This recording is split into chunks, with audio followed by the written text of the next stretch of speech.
Hey guys, it's Tuesday, I'm Matt, and this week's topic is about sexuality. So, I think usually when people use the term sexuality, they're talking about or referring to one's sexual orientation.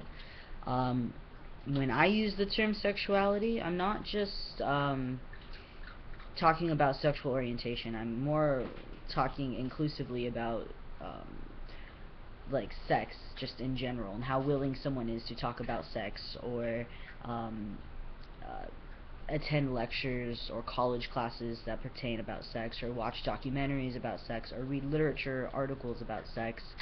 Um, so when I say someone has like an open sexuality or is open to expressing their sexuality, I'm not just talking about who they're having sex with, but more or less whether they're sex positive, whether they view sex work as like disgusting, or if it's just um, like if someone has like a like their sexuality, accepting sexuality, like they'd be accepting of sex work, they'd be sex positive, they'd be willing to discuss sex, they're comfortable discussing sex, they're comfortable working in sex work or working with like sex toys, or reading books or watching documentaries, like I said, or movies that pertain about sex.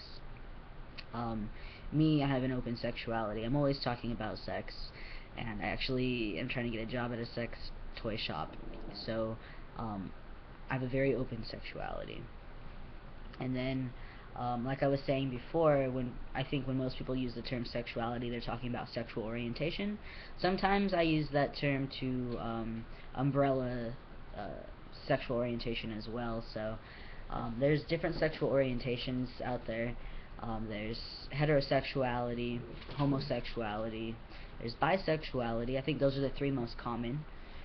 There's also pansexual, which is it's kind of like bisexual, but it's where someone likes another individual regardless of their sex or gender, but because of their personality. So they like all genders and all sexes, but they like them not because of their gender and not because of their sex, but because of how they are as a person. There's also asexual, which are people who do not experience sexual feelings, and there's so many other labels out there um, that are a part of the queer LGBTQ community, um, that could be labeled as a sexual orientation or a sexuality, such as like demisexual. I've heard that label.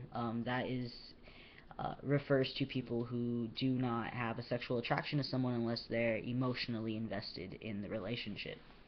So, I mean, there's tons of different sexual orientations, and I think there's also many ways to interpret the term sexuality. Um, I wouldn't necessarily say my way of interpreting the term sexuality is unique, but I do believe it is different than what most people may think when they hear sexuality. Um, and yeah, so that's my video on sexuality for this week, and I look forward to making next week's video. Thank you for watching, and have a good one.